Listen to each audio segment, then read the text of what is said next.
Hello friends, LGS company ബോർഡിന്റെ previous year ക്വസ്റ്റ്യനായ 2024 ക്വസ്റ്റ്യന്റെ അടുത്ത 5 ക്വസ്റ്റ്യനുകളാണ് നമ്മൾ വർക്കൗട്ട് ചെയ്യുന്നത്. അതിൽ 6ാമത്തെ ക്വസ്റ്റ്യൻ ആയിരുന്നു. കഴിഞ്ഞ 5 ക്വസ്റ്റ്യനുകളും അതിന്റെ ഓപ്ഷനുകളും നമ്മൾ പഠിച്ചിരുന്നതാണ്. അടുത്ത 6ാമത്തെ ക്വസ്റ്റ്യൻ ആണ്. താഴെ കൊടുത്തിരിക്കുന്നവയിൽ മലബാർ കലാപവുമായി ബന്ധപ്പെട്ട പ്രസ്താവനകൾ ഏതൊക്കെയാണ്?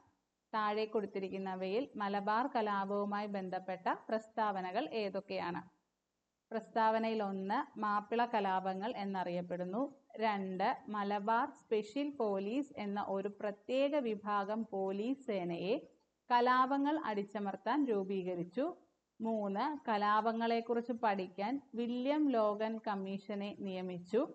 4 ബ്രിട്ടീഷുകാരുടെ തെറ്റായ നികുതി നയമാണ് കലാപത്തിന്റെ കാരണം. ഇതിന്റെ ആൻസർ ഓപ്ഷൻ ഡി ആണ്. അതായത് എല്ലാ പ്രസ്താവനകളും മലബാർ കലാപവുമായി ബന്ധപ്പെട്ടതാണ്. 1921 മലബാർ കലാപം സംഭവിച്ചത്. അന്ന് ഇതിന് പറയുന്ന മറ്റൊരു പേരാണ് മാപ്പിള കലാപങ്ങൾ. മലബാർ കലാപത്തിന്റെ മറ്റൊരു പേരാണ് മാപ്പിള കലാപങ്ങൾ. 1921 മാപ്പിള ലഹള നടന്നത്. മാപ്പിള കലാപങ്ങളെ പല രീതിയിൽ വിശേഷിപ്പിക്കാറുണ്ട്. 1 മാപ്പിള ലഹള, 2 കുടിയാൻ കലാപം, 3 കാർഷിക വിപ്ലവം, 4 കൊളോണിയൽ വിരുദ്ധ പോരാട്ടം, 5 സ്വാതന്ത്ര്യ സമരം എന്നൊക്കെ നമ്മൾ ഈ മലബാർ കലാപത്തെ വിശേഷിപ്പിക്കാറുണ്ട്. മലബാർ കലാപങ്ങളെ അടിച്ചമർത്തുന്നതിനും ഭാവിയിൽ സമാനമായ കലാപങ്ങൾ ഉണ്ടാകുന്നത് തടയുന്നതിനുമായി ബ്രിട്ടീഷ് സർക്കാർ രൂപീകരിച്ച ഒരു പ്രത്യേക പോലീസ് സേനയാണ് MSP, മലബാർ സ്പെഷ്യൽ പോലീസ്. ഇതും ഈ ഒരു പ്രസ്താവന എന്താണ്? മലബാർ കലാപവുമായി ബന്ധപ്പെട്ടതാണ്. 1921 മലബാർ കലാപം നടന്നത്. കലാപത്തെക്കുറിച്ച് പഠിക്കാൻ ഒരു വില്യം ലോഗൻ കമ്മീഷനെ നിയമിച്ചു. അതിന്റെ 1881-82 കാലഘട്ടത്തിലാണ് വില്യം ലോഗൻ കമ്മീഷനെ നിയമിച്ചത്. ഈ കലാപങ്ങൾ പ്രധാനമായും ബ്രിട്ടീഷ് ഭരണകൂടത്തിനും ജന്മിമാർക്കുമെതിരെ മലബാറിലെ, അതായത് ഇന്നത്തെ കേരളത്തിലെ മലപ്പുറം, കോഴിക്കോട്, പാലക്കാട് ജില്ലകളുടെ ചില ഭാഗങ്ങളാണ്. അതായത് മലപ്പുറം, കോഴിക്കോട്, പാലക്കാട് ജില്ലയിലെ തന്നെ കുറച്ച് ഭാഗങ്ങൾ. അവിടെയുള്ള മാപ്പിള കർഷകർ നടത്തിയ പോരാട്ടങ്ങളായിരുന്നു ഈ മലബാർ കലാപം എന്നറിയപ്പെട്ടിരുന്നത്. അടുത്ത 7ാമത്തെ ക്വസ്റ്റ്യൻ, കാലഗണന അനുസരിച്ച് ക്രമപ്പെടുത്തുക. 7ാമത്തെ ക്വസ്റ്റ്യൻ കാലഗണന അനുസരിച്ച് ക്രമപ്പെടുത്തുക. 1 കുണ്ടറ വിളംബരം, 2 നിവർത്തന പ്രക്ഷോഭം, 3 മലയാളി മെമ്മോറിയൽ, 4 ഗുരുവായൂർ സത്യാഗ്രഹം. നമുക്ക് ഇതിന്റെ എല്ലാത്തിന്റെയും വർഷങ്ങൾ അറിഞ്ഞിരുന്നാൽ മാത്രമേ കാലഗണന അനുസരിച്ച് നമുക്ക് ക്രമപ്പെടുത്താനായിട്ട് പറ്റുകയുള്ളൂ. അപ്പം നമ്മൾ ആദ്യം അറിഞ്ഞിരിക്കേണ്ട കുണ്ടറ വിളംബരം. കുണ്ടറ വിളംബരം നടന്നത് 1809 ജനുവരി 16-നാണ്. 1809 ജനുവരി 16-നാണ് കുണ്ടറ വിളംബരം നടന്നത്. കൊല്ലം ജില്ലയിലെ കുണ്ടറ എന്ന സ്ഥലത്ത് വെച്ചായിരുന്നു ഈ വിളംബരം നടത്തിയത്. വിളംബരം നടത്തിയത് വേലുത്തമ്പി ദളവയായിരുന്നു. ബ്രിട്ടീഷ് ഈസ്റ്റ് ഇന്ത്യ കമ്പനിയുടെ വർദ്ധിച്ചു വരുന്ന ഇടപെടലുകൾക്കെതിരെ തിരുവിതാംകൂറിലെ ജനങ്ങൾ ബ്രിട്ടീഷുകാർക്കെതിരെ അണിനിരത്തുക എന്നതായിരുന്നു ഇതിന്റെ ലക്ഷ്യം. ഇതിന്റെ പ്രധാനമായ ലക്ഷ്യം ബ്രിട്ടീഷ് ഈസ്റ്റ് ഇന്ത്യ കമ്പനിയുടെ വർദ്ധിച്ചു വരുന്ന ഇടപെടലുകൾക്കെതിരെ തിരുവിതാംകൂറിലെ ജനങ്ങളെ ബ്രിട്ടീഷുകാർക്കെതിരെ അണിനിരത്തുക. 2ാമത്തത് നിവർത്തന പ്രക്ഷോഭം.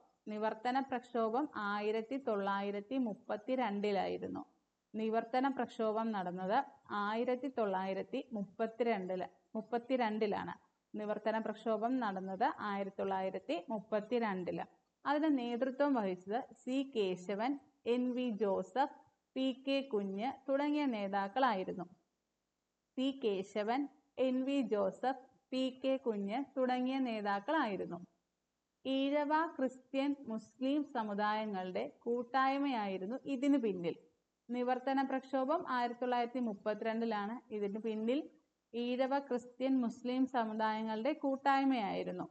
സർക്കാർ ജോലിയിലും നിയമനിർമ്മാണ സഭകളിലും ജനസംഖ്യാനുപാതികമായി ഈഴവ, ക്രിസ്ത്യൻ, മുസ്ലിം തുടങ്ങിയ പിന്നോക്ക സമുദായങ്ങൾക്ക് സംവരണം ഉറപ്പാക്കുക എന്നതായിരുന്നു നിവർത്തന പ്രക്ഷോഭത്തിന്റെ ലക്ഷ്യം. നമുക്കിവിടെ ക്വസ്റ്റ്യനിൽ മെയിനായിട്ട് വേണ്ടത് വർഷങ്ങളാണ്. കുണ്ടറ വിളംബരം 1809, നിവർത്തന പ്രക്ഷോഭം 1932. അടുത്തതായി പറഞ്ഞിരിക്കുന്ന മലയാളി മെമ്മോറിയൽ. മലയാളി മെമ്മോറിയൽ 1891 ജനുവരി 1-നാണ്. മലയാളി മെമ്മോറിയൽ 1891 ജനുവരി 1-നാണ്. നേതൃത്വം നൽകിയത് GP Pillai, CV Raman Pillai, KP Sankara Menon തുടങ്ങിയവരായിരുന്നു. മലയാളി മെമ്മോറിയലിന് നേതൃത്വം നൽകിയത് GP Pillai, CV Raman Pillai, KP Sankara Menon തുടങ്ങിയവരായിരുന്നു. മലയാളി മെമ്മോറിയൽ സമർപ്പിച്ചത് തിരുവിതാംകൂർ രാജാവായിരുന്ന ശ്രീമൂലം തിരുനാളിനായിരുന്നു. ഇതിന്റെ പ്രധാന ആവശ്യം തിരുവിതാംകൂർ സർക്കാർ ഉദ്യോഗങ്ങളിൽ ഉയർന്ന തസ്തികകളിൽ നാട്ടുകാരായ മലയാളികൾക്ക് മതിയായ പ്രാധാന്യം നൽകുക. മലയാളി മെമ്മോറിയൽ 1891 ജനുവരി 1-നായിരുന്നു. ഇതിന്റെ ലക്ഷ്യം എന്ന് പറയുന്നത്, അല്ലെങ്കിൽ ഇതിന്റെ ആവശ്യം എന്ന് പറയുന്നത്, തിരുവിതാംകൂർ സർക്കാർ ഉദ്യോഗങ്ങളിൽ ഉയർന്ന തസ്തികകളിൽ നാട്ടുകാരായ മലയാളികൾക്ക് മതിയായ പ്രാധാന്യം നൽകുക.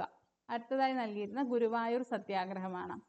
ഗുരുവായൂർ സത്യാഗ്രഹം നടന്ന വർഷം 1931 നവംബർ 14. 1931 നവംബർ 14. 14 മുതൽ 1932 ഒക്ടോബർ 2 വരെയായിരുന്നു. പ്രധാനമായിട്ടും നമുക്ക് ഡേറ്റ് പറയുമ്പോഴത്തേക്ക് 1931 പറയുന്നത്. ഗുരുവായൂർ ക്ഷേത്രം ഉൾപ്പെടെയുള്ള പൊതുക്ഷേത്രങ്ങളിൽ എല്ലാ ജാതിക്കാർക്കും പ്രവേശനം അനുവദിക്കുക എന്നതായിരുന്നു ഇതിന്റെ ലക്ഷ്യം. ഗുരുവായൂർ സത്യാഗ്രഹത്തിന്റെ പ്രധാന നേതാവ് K. കേളപ്പനായിരുന്നു. ഇദ്ദേഹം കേരള ഗാന്ധി എന്നറിയപ്പെടുന്നു. K. കേളപ്പനായിരുന്നു ഗുരുവായൂർ സത്യാഗ്രഹത്തിന്റെ നേതൃത്വം മെയിനായിട്ട് വഹിച്ചത്. അദ്ദേഹം കേരള ഗാന്ധി എന്നറിയപ്പെടുന്നു. ഈ ഗുരുവായൂർ സത്യാഗ്രഹത്തിന്റെ വോളണ്ടിയർ ക്യാപ്റ്റൻ ആയിരുന്നു AK ഗോപാലൻ. ഗുരുവായൂർ സത്യാഗ്രഹത്തിന്റെ വോളണ്ടിയർ ക്യാപ്റ്റൻ ആയിരുന്നു AK ഗോപാലൻ. അപ്പൊ ഇതിൽ നമുക്ക് വർഷങ്ങളെല്ലാം തന്നെ കിട്ടി. ഇതിൽ നമുക്ക് വർഷങ്ങളെല്ലാം തന്നെ കിട്ടി. കുണ്ടറ വിളംബരം 1809, നിവർത്തന പ്രക്ഷോഭം 1932, മലയാളി മെമ്മോറിയൽ 1891, ഗുരുവായൂർ സത്യാഗ്രഹം 1931. കാലഗണന അനുസരിച്ച് ക്രമപ്പെടുത്തുമ്പോൾ ഇതിന്റെ ആൻസർ വരുന്നത് C ആണ്. ആൻസർ C ആണ്. 8ാമത്തെ ക്വസ്റ്റ്യൻ, ചേരുംപടി ചേർക്കുക. നവോത്ഥാന നായകന്മാരും സംഘടനകളുമാണ്. ഇതിൽ നമ്മൾ ഈ നവോത്ഥാന നായകന്മാരുമായി ബന്ധപ്പെട്ട സംഘടനകൾ അറിഞ്ഞാൽ മാത്രമേ കറക്റ്റായിട്ട് നമുക്ക് ചേരുംപടി ചേർക്കാനായിട്ട് സാധിക്കുകയുള്ളൂ. നമ്മൾ ഇതിലെ ഓരോ സംഘടനകളെ കുറിച്ച് അറിഞ്ഞിരിക്കണം മെയിനായിട്ട്. സമത്വ സമാജം. സമത്വ സമാജം എന്ന് പറഞ്ഞാൽ അത് സ്ഥാപകൻ വൈകുണ്ഠ സ്വാമികളാണ്. സമത്വ സമാജത്തിന്റെ സ്ഥാപകൻ വൈകുണ്ഠ സ്വാമികളാണ്. സമത്വ സമാജം സ്ഥാപകൻ വൈകുണ്ഠ സ്വാമികളാണ്. സ്ഥാപിതമായ വർഷം. സമത്വ സമാജം സ്ഥാപിതമായ വർഷം 1836 ആണ്. 1836. അടുത്തത് സാധുജന പരിപാലന സംഘം. സാധുജന പരിപാലന സംഘം. അതിന്റെ സ്ഥാപകൻ അയ്യങ്കാളിയാണ്. 1907 സ്ഥാപിച്ചത്. അയ്യങ്കാളി. സാധുജന പരിപാലന സംഘം അയ്യങ്കാളിയാണ്. പ്രത്യക്ഷ രക്ഷാ ദൈവസഭ. പ്രത്യക്ഷ രക്ഷാ ദൈവസഭ. അതിന്റെ സ്ഥാപകൻ പൊയ്കയിൽ യോഹന്നാനാണ്. പൊയ്കയിൽ യോഹന്നാനാണ്, അല്ലെങ്കിൽ പൊയ്കയിൽ കുമാര ഗുരുദേവൻ എന്നും പറയും. പ്രത്യക്ഷ രക്ഷാ ദൈവസഭ, അതിന്റെ സ്ഥാപകൻ പൊയ്കയിൽ ശ്രീ കുമാര ഗുരുദേവനാണ്. പൊയ്കയിൽ യോഹന്നാൻ എന്നും അറിയപ്പെടുന്നു. ആത്മവിദ്യാസംഘം, അതിന്റെ സ്ഥാപകൻ വാഗ്ഭടാനന്ദനാണ്. വാഗ്ഭടാനന്ദൻ. 1917 സംഘടന സ്ഥാപിതമായി. 1917. അപ്പൊ ഇത് ഓരോന്നുമായിട്ടുള്ള ബന്ധങ്ങൾ പഠിച്ചു വെക്കണം. അയ്യങ്കാളി സാധുജന പരിപാലന സംഘം, പൊയ്കയിൽ ശ്രീ കുമാര ഗുരുദേവൻ, പ്രത്യക്ഷ രക്ഷാ ദൈവസഭ, വാഗ്ഭടാനന്ദൻ, ആത്മവിദ്യാസംഘം, വൈകുണ്ഠ സ്വാമികൾ, സമത്വ സമാജം. അപ്പൊ ഇതിന്റെ ആൻസർ വരുന്നത് A ആണ്. ആൻസർ വരുന്നത് A ആണ്. അടുത്ത 9ാമത്തെ ക്വസ്റ്റ്യൻ ആണ്. 9ാമത്തെ ക്വസ്റ്റ്യൻ, താഴെ കൊടുത്തിരിക്കുന്നവയിൽ ചട്ടമ്പി സ്വാമികൾ രചിച്ച കൃതി ഏത്? ചട്ടമ്പി സ്വാമികൾ രചിച്ച കൃതി ഏത്? വേദാധികാര നിരൂപണം. ചട്ടമ്പി സ്വാമി രചിച്ച കൃതി വേദാധികാര നിരൂപണം. ചട്ടമ്പി സ്വാമി രചിച്ച കൃതിയാണ് വേദാധികാര നിരൂപണം. Option B. ദർശനമാല, ആത്മോപദേശ ശതകം, ദൈവദശകം എന്നിവ ആരുടെയാണ്? ഇത്രയും കാര്യങ്ങൾ ആരുടെയാണ്? ഇത്രയും കാര്യങ്ങൾ നമ്മുടെ ഗുരുദേവന്റെയാണ്. ശ്രീനാരായണ ഗുരുദേവന്റെയാണ് ദർശനമാല, ആത്മോപദേശ ശതകം, ദൈവദശകം എന്നിവ. 10ാമത്തെ ക്വസ്റ്റ്യൻ, വൈക്കം സത്യാഗ്രഹവുമായി ബന്ധപ്പെട്ട പ്രസ്താവനകളിൽ ശരിയായത് ഏതൊക്കെയാണ്? വൈക്കം സത്യാഗ്രഹവുമായി ബന്ധപ്പെട്ട പ്രസ്താവനകളിൽ ശരിയായത് ഏതൊക്കെയാണ്? 1. സഞ്ചാര സ്വാതന്ത്ര്യത്തിനായി കേരളത്തിൽ നടന്ന ആദ്യത്തെ പ്രക്ഷോഭം. 2. ടി.കെ. മാധവൻ നേതൃത്വം നൽകി. 3. എ.കെ. ഗോപാലൻ വോളണ്ടിയർ ക്യാപ്റ്റനായിരുന്നു. 4. മന്നത്ത് പത്മനാഭൻ സവർണജാഥ നയിച്ചു. ഇതിന്റെ ആൻസർ വരുന്നത് ബി ആണ്. ഇതിൽ എ.കെ. ഗോപാലൻ വോളണ്ടിയർ ക്യാപ്റ്റൻ ആയിരുന്നത് വൈക്കം സത്യാഗ്രഹത്തിലല്ല. ബാക്കിയെല്ലാം തന്നെ വൈക്കം സത്യാഗ്രഹവുമായി ബന്ധപ്പെട്ടതാണ്. 1924 മാർച്ച് 30-നാണ് വൈക്കം സത്യാഗ്രഹം ആരംഭിച്ചത്. 1924 മാർച്ച് 30-ന്. 1925 നവംബർ 30-ന് അവസാനിച്ചു. 1924 മാർച്ച് 30-ന് വൈക്കം സത്യാഗ്രഹം ആരംഭിച്ചു. 1925 നവംബർ 23-ന് അവസാനിച്ചു. തിരുവിതാംകൂർ രാജ്യത്തിലെ വൈക്കം ക്ഷേത്രത്തെ കേന്ദ്രീകരിച്ചായിരുന്നു ഈ സമരം. വൈക്കം മഹാദേവ ക്ഷേത്രത്തിന് ചുറ്റുമുള്ള പൊതുവഴികളിലൂടെ താഴ്ന്ന ജാതിക്കാർക്ക്, അതായത് ഈഴവർ, പുലയർ, പറയർ തുടങ്ങിയവർക്ക് സഞ്ചാര സ്വാതന്ത്ര്യം നേടിക്കൊടുക്കുക എന്നതായിരുന്നു ഇതിന്റെ ലക്ഷ്യം.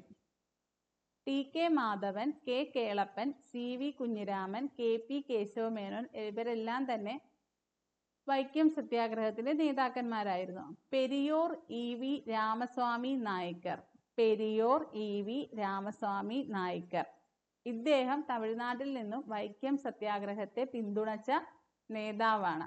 ഇദ്ദേഹം വൈക്കം വീരൻ എന്നറിയപ്പെടുന്നു. പെരിയോർ ഇ.വി. രാമസ്വാമി നായ്ക്കർ വൈക്കം വീരൻ എന്നറിയപ്പെടുന്നു. മഹാത്മാഗാന്ധി ഈ സമരത്തിന് എല്ലാവിധ പിന്തുണയും നൽകി. 1925 ഗാന്ധിജി വൈക്കത്ത് നേരിട്ടെത്തി ചർച്ചകളിൽ ഏർപ്പെട്ടിരുന്നു. മന്നത്ത് പത്മനാഭൻ ഇതുമായി ബന്ധപ്പെട്ട് 1924 സവർണജാഥ നടത്തിയതാണ്. മന്നത്ത് പത്മനാഭൻ ഇതുമായി ബന്ധപ്പെട്ട് 1924 സവർണജാഥ നടത്തി.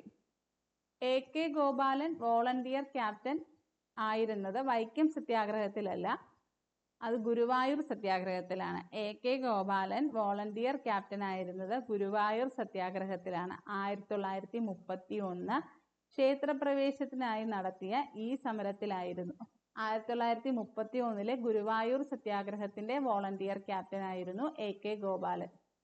തുടർന്നുള്ള വീഡിയോസ് കാണാൻ ചാനൽ സബ്സ്ക്രൈബ് ചെയ്യണേ, ലൈക്ക് ചെയ്യുക. നമുക്ക് ഒന്നിച്ച് പഠിച്ച് LGS സ്വന്തമാക്കാം.